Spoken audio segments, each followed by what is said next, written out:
Week 4 of my 1 week, 1 shelf challenge. This is it. This is the last one. We're hoping for the best. So far it's been going pretty good, I think, maybe. The only thing is, we do not want to do sci-fi shelf. That is my only demand. Okay, please. But gods. 2 out of 3 so far were sci-fi, and I'm nervous. I'm nervous. So we have the shelves in the jar. It looks so small compared to the giant one, but we have a couple more shelves in here. I don't even know which one I want to pick. Frankly, I would like one of the new shelves with the added books from last year to be on here, but please cross your fingers for me. I think if it's a sci-fi shelf, I'm gonna be honest, I might put it back in there. There's only so many shelves I can go through that is sci-fi in 1 month. So, oh, this could be really good or really bad. Yellow, for anyone who doesn't know, is nonfiction. It's nonfiction. So, you tell me, what is it gonna focus? This is shelf number 37, which brings absolutely no bell. So 1, 2, 3, 4, 5, 6. So it's not a bad shelf, but it's not the new one. So let me just double check because yeah, 1, 2, 3, 4, 5. Yeah, 36. So that's 37. Let's go look what we're reading. I'm a little nervous. Not gonna lie. Nonfiction for a whole week can be nerve-wracking. Actually, audiobook, I think I had some sci-fi. Why do I keep saying that? Nonfiction. We'll check that later. Okay, let's go look. Okay, so I was saying 1, 2, 3, 4, 5, 6. So that's 36. So that leaves this one as the, oh my gosh. Over time, I need to put another layer of paint. Anyway, 37. This is it. We have a few, some of them, okay, I'm gonna be honest, these 2 I really do not want to read anymore. I probably should declutter. Oh, I wanted to read, okay, actually, this is a really good shelf. I have read quite a few of them. I read half. What else did I read? I have read.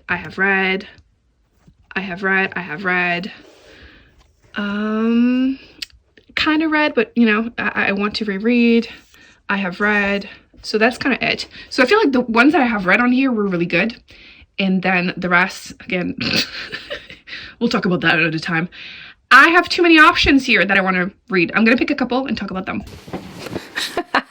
Okay, I basically grabbed like half the books on the shelf.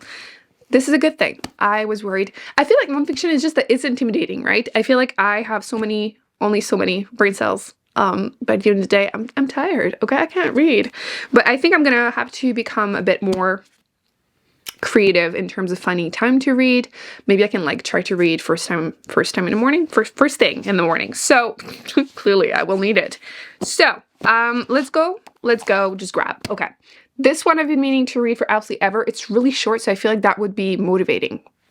You know, nonfiction are not quick reads generally. So Are Prisons Obsolete? I'm really interested in learning more about the abolitionist, movement. So I don't know if she comes with like solutions, but I think it's an important topic to talk about.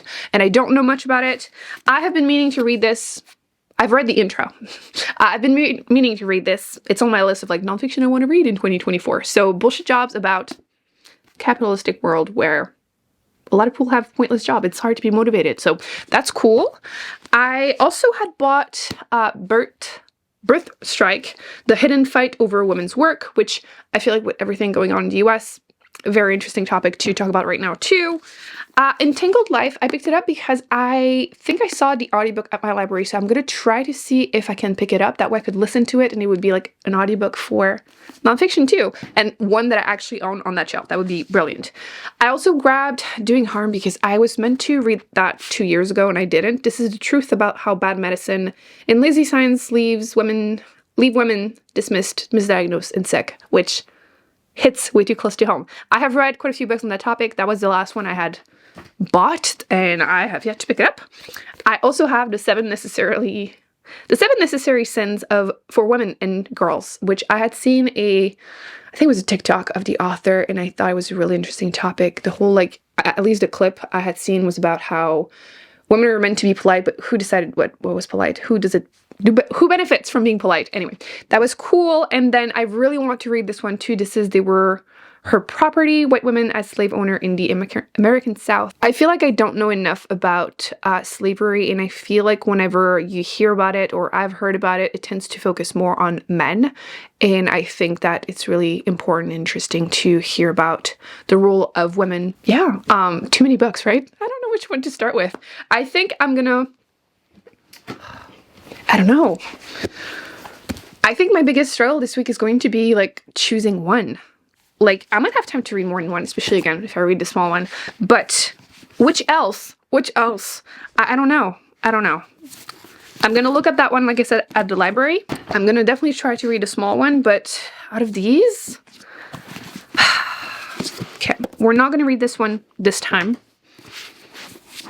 I think this one I'm gonna keep for a different time because it's on the thicker side. That's gonna be my excuse, and it's a topic I'm familiar with, so it will have to be between these three. I feel like part of me wants to read this one because I technically started it, but that's been going on for a while. So I'm gonna see what I vibe with, and I will update you throughout the week. So this is better than I expected, so I'm happy.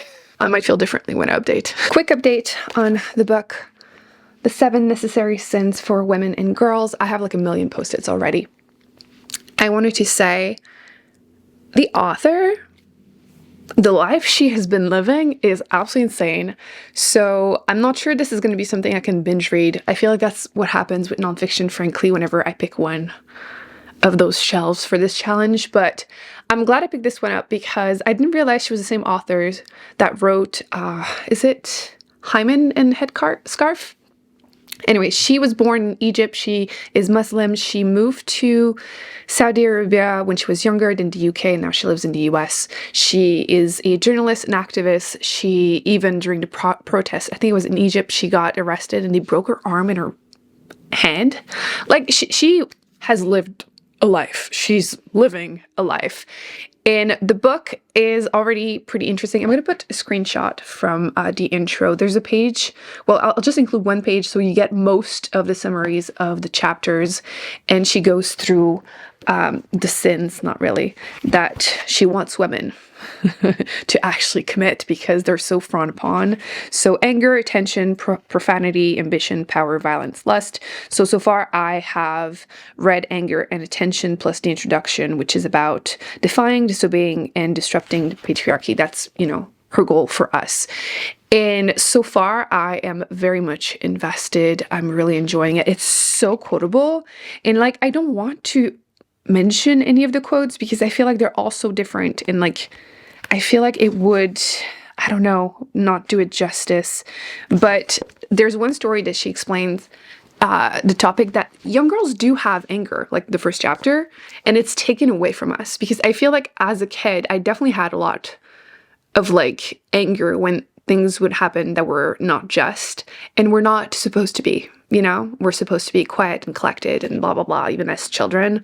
Otherwise, you're bossy, you're emotional, and anyway, I thought that portion definitely resonated with me. But like I said, the first 2 chapters so far, I have put a million post-its, and I'm curious to see what the rest of the book will bring. But I wanted to also mention that I have finished an audiobook that was a nonfiction. I'm including it here because why not? The audiobooks that I've been listening to were not really part of this challenge, but I might as well mention it. It was the one about Palestine. This one took me the whole 21 days I had from the library to listen to it because it's not that it's super long, it's just that it's much heavier on history that I'm used to. I don't read nonfiction about history, or very rarely, so that was definitely heavier than I am used to, but I don't want to say enjoy it, but I enjoy it. Definitely learn a lot. I feel like I hadn't heard anything about the genocide happening there until last year. And I'm glad that I read this because I feel like listening to news, at least in Canada, it's not necessarily portrayed in a... The news are very biased. We're going to go with that. So yeah, I enjoyed that one. And I'm currently listening to Cackle, which I'm going to review it probably by the end of the vlog. I might be done or almost done because, again, it's not super long. And this one I was convinced it was cozy. And I know some of you warned me it wasn't, but like for some reason in my brain, I'm like, this is cozy because small town and witchy vibes. It's horror. It's horror. It's not cozy. But I needed to mention it because I keep thinking, to be fair, in my head, anything in a small town gets pretty much cozy vibes. But I just got to a point that I realized, oh yeah, you warned me, it's actually a horror. But you have this woman, she ended a long-term relationship with her partner. She was from New York, and then she moves to a small town to, you know, become a teacher there and live her little life. So far, I'm finding her really annoying. So I'm hoping that's gonna change because she's so not over him. And like she keeps calling him. I'm like, girl, stand up, please. Please stop. Please, it's embarrassing now. So I'm hoping that that's going to change. But since the horror vibes are starting, I'm like hoping for the best. So yeah, that's where we're at so far. I probably will take the whole week to read this because I'm starting to feel the slowdown already. I feel like you can't binge read. Like, I love feminist work, but I can only read a couple every year because it is depressing. It is. But this one so far feels empowering. I feel like I'm kind of over that word at this point. It's been used for like everything, but it makes you feel so far powerful. Still depressing, but powerful. So enjoying it. I'm happy with that choice. And if anything, I think this might be the first or one of the first nonfiction that I've started this year. I love it, but I feel like you have to be in the right mood, and beginning of the year is usually not the right mood for it. Can you see how dark it is? It's been not sunny. Not sunny. So yeah, so far so good. I will keep updating you, but so far I'm enjoying it. I desperately need to organize the shelves, but spoiler alert, it's not a spoiler. I'm telling you in advance, if you made it to the 4th video of this challenge, that I'm gonna find a way to do it again later this year because I love this challenge, and doing it once a year keeps it fun, especially since I'm doing the read it or unhaul it, which is kind of similar but harder. And I think I'm gonna mix my reorganizing video with doing it probably for another month. So if you enjoyed this challenge, you have that to look forward to. I think that that's gonna make it more successful. I still feel like it was, but even more successful. So yeah, I will see you later. I was really brave today, and I went and I did blood test. I don't like blood test. I used to be fine, but then I let a student practice on me, and she couldn't find poke a vein. She tried like 5 times on both arm, and ever since I can't do it anymore. So I couldn't even go to the usual nurse who never misses. I had to go to this different place where there was a bunch of people, and this lady was trying, I told her, obviously, and she tried to like distract me. It kind of worked, but she was complaining that, oh, I'm so pale, you know, it's winter, blah, blah, blah. And then she said, oh, I turned around. You don't want to hear that, right? Oh, when they're trying to poke you. She realized that I was actually lighter than her. Which, like, who cares? But apparently that was a big thing for her. And I feel like my mom's generation, they're the same.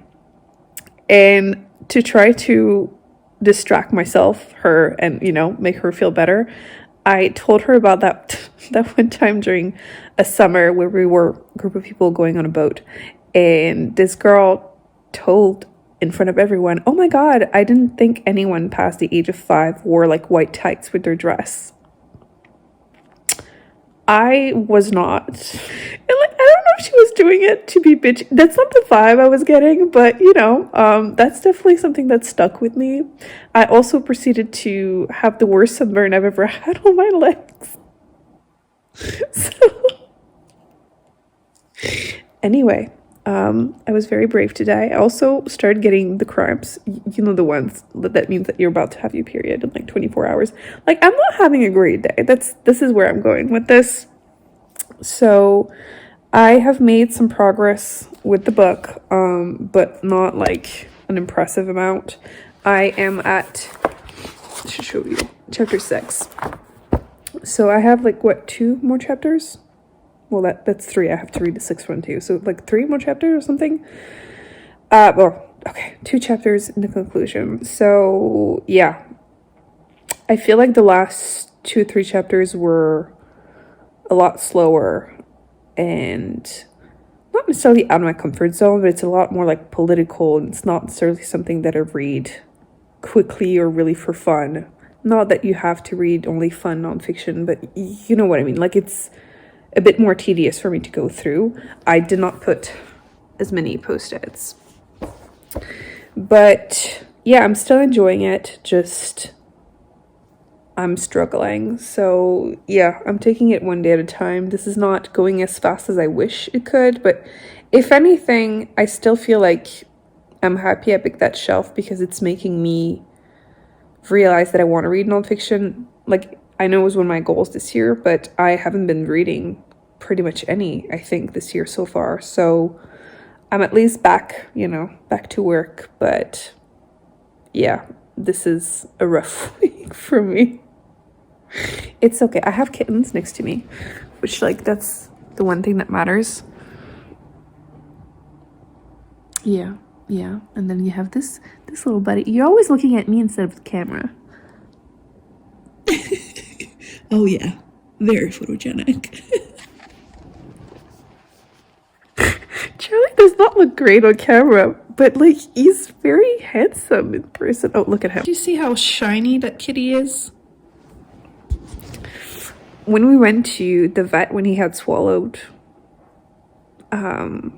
whatever the thing, they kept complimenting his fur and how soft it was. So he's a pretty boy. Chunky's over there. So yeah, one day at a time, I'm surviving. Every day this cat tests me. I would have never called myself a patient person. I still wouldn't call myself a patient person, but this one. So Charlie, by the way, in case you didn't recognize him, he's always like looking at me adoringly in these videos, which don't be fooled. He's such an idiot. I swear this cat is a dog. He's the one that eats things that are not food. And 3 times in the past, I've done the mistake of leaving him alone with a bag of dry food, cat food. And he has access to wet food, but clearly he's an addict. He has issues. And the first time it was my fault. I left it next to the basement door, and throughout the night, he just decided to make a hole, eat a hole, and then feast, which, you know. And then twice after that, I left him alone like 10 minutes max, and he did the same thing. And he's not starving. Like, I know he's the skinny one of the 3, but he's also the heaviest one. So like, he's not actually starving. I know, like, you can look at him right now and be like, justice for Charlie, he's clearly starving. Feed him. I swear I do. Don't be fooled, okay? He's pretty, but he's a liar. And yesterday, finally, I was able to find these big bags of rice, which I don't know if it's just around me, but like rice has been really hard to find, like big bags, which like I know I've heard in news that like it's going to become more and more common. They're having issues with rice. And I found, they're not even the actual big bags, but like I found 10 pounds. I think the usual size I get is like 18. So I finally found my favorite brand. So I bought 2 bags to 10 pounds and I put them on there's a shelf on my island in the kitchen. So I put them there. Didn't think twice about it because my other bags were there too. And he never touched them. And this morning I woke up to rice everywhere because this idiot decided that looks suspiciously like cat food. Okay, for sure. I'm gonna just show him because he's looking much cuter. Look at him, guilty. He's clearly guilty. You can see he looks guilty. Okay, I don't care, but you comment he's guilty. So I caught him actually biting them. So like he's clearly guilty. So yeah, he destroyed one of the bags. Clearly noticed this is not tasty. So let me check the second bag because that looks still tasty. And lucky for me, he didn't make too much of a mess. Food is expensive. I'm not throwing those bags away. Okay, I'm not. And yeah, I have 2 bags now that are like half eaten. There's just so many like teeth holes. So yeah, lesson learned. They're now in different bags, hidden in the basement because I cannot trust this one. I won't be able to buy this brand anymore. Apparently the bag is like fun, you know? It's probably making a similar noise to the actual cat dry food, which I don't give him a lot because he's addicted, okay? He gets violent, literally. This is the chillest cat ever, except... Did I tell you the one time that I had some temptations when I was trying to convince them that convince their mom not to hate them, which never worked.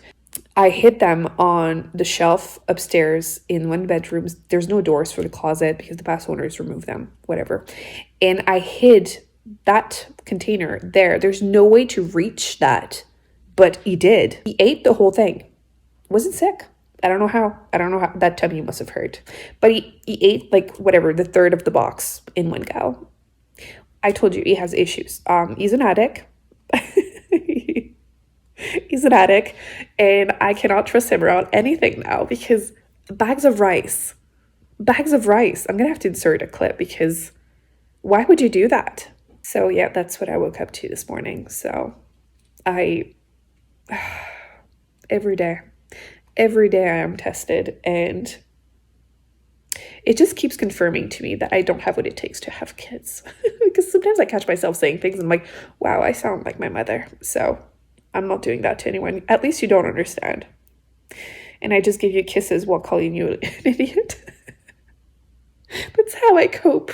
So yeah, I thought I would share because I feel like this vlog did not contain enough cats. So thank you, Charlie, for keeping us entertained. Forgot to end the vlog. So I finished it. I enjoyed it. I hate rating these kind of books because there's so much about the author in there. Like, who am I to like give a rating to her life? But I'm leaning towards like a 4 because there were like, I don't know, some chapters in the middle that were a little slower. Obviously that's my experience, but yeah, I love reading feminist nonfiction, but like it's a lot. I really thought I was going to have time to read a couple books this week, and I just didn't. Listen, a lot happened, as you saw, and I also didn't finish Cackle, but it's going okay too. So, you know, this month was a lot. It was a lot. This is it. Successful in the sense that I read a book that I had been meaning to read, but it's only one, so it doesn't feel that satisfying, but I enjoyed it, which, like, enjoying nonfiction is good. But yeah, note to self, please don't pick a nonfiction shelf like that. I feel like some of the other shelves had like easier nonfiction, and this one were all really interesting, but I can't binge read them. It's too much. So yeah, I hope you enjoyed this vlog. I will be looking to read more books by the author because, like I had mentioned, did I mention it? I filmed my wrap up for the month, and I can't remember what I said in that video and in this vlog, but I want to read the other book that I had heard of by her. So yeah, I think this is her third successful vlog, successful challenge this month. I'm just really tired right now. We had like a thunderstorm, and the kittens did not like it. It was their first, and they ran so quickly. It is crazy that in February in Canada, it was like 15 degrees, and we had a thunderstorm, and Chunky and Claudia ran upstairs to go hide under the bed, and Charlie was under the couch. So at least I know where they would hide. Anyway, I'll see you in my next video. Bye.